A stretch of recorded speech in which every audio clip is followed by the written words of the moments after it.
Hello everyone, কেমন আছে সবাই? অনেকদিন পরে আরেকটা ব্লগ নিয়ে চলে আসলাম। তো আমি এখন বেশি ব্লগ করি না, ব্লগ ভিডিও বানাই না। তো অনেকদিন পরেই বলতে পারো ব্লগটা নিয়ে চলে আসলাম। আমার না জানো তো অনেকদিন থেকে ইচ্ছা, তোমরা হয়তো সোশ্যাল মিডিয়াতে অনেকেই জানো কৃষ্ণকালী মার ব্যাপারে। কৃষ্ণকালী মার এখানে যাওয়ার আমার অনেক দিন থেকে ইচ্ছে। তো দেখি মা কবে ডাকে, কবে যেতে পারি। জানি না আমাকে মা কবে রাখবে তার কাছে। তো আমার মন থেকে মন চলে তো আজ পারবো না যেতে, মাকেও তো রাখতে হবে, তাই না?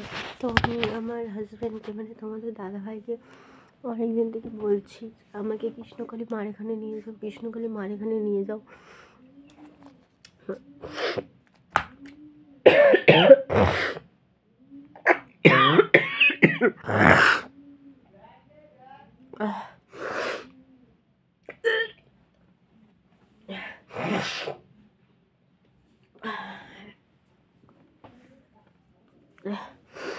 তো তোমাদের দাদাভাই আমাকে বলেছে যে নিয়ে যাবে,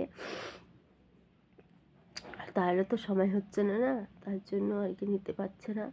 তো আমি তোমাদের দাদাভাইকে বলেছি যে এবারটা আমি যখন ডক্টরের কাছে চেক আপ করাতে যাবো, কালকে পরশু দিন বুধবার, তারপরে বুধবারে যাবো, আমি বলেছি যে ডক্টরের কাছ থেকে চেক আপ করায় আইসা কিন্তু আমাকে কৃষ্ণকালী মার এখানে নিয়ে যেতে হবে। আমার রিপোর্ট কেমন হয় না হয় জেনে আমি মার এখানে যাবো, একবার মার মুখটা একটু দর্শন করে আসতে চাই। আমি মাকে মন প্রাণ দিয়ে রাখছি,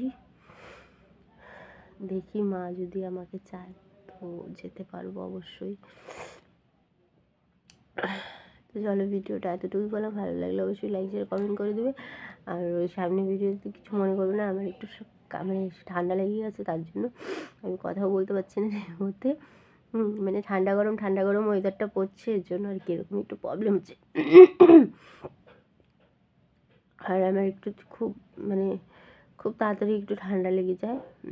তো তার জন্য কি বললাম যে আমার চ্যানেল থেকে যদি কেউ নতুন হয়ে থাকো তো অবশ্যই লাইক কমেন্ট শেয়ার অ্যান্ড আমার চ্যানেলটা সাবস্ক্রাইব করতে ভুলবে না। তোমরা যেভাবে আমার পাশে আছো সেভাবে পাশে থাকো, এটাই চাই।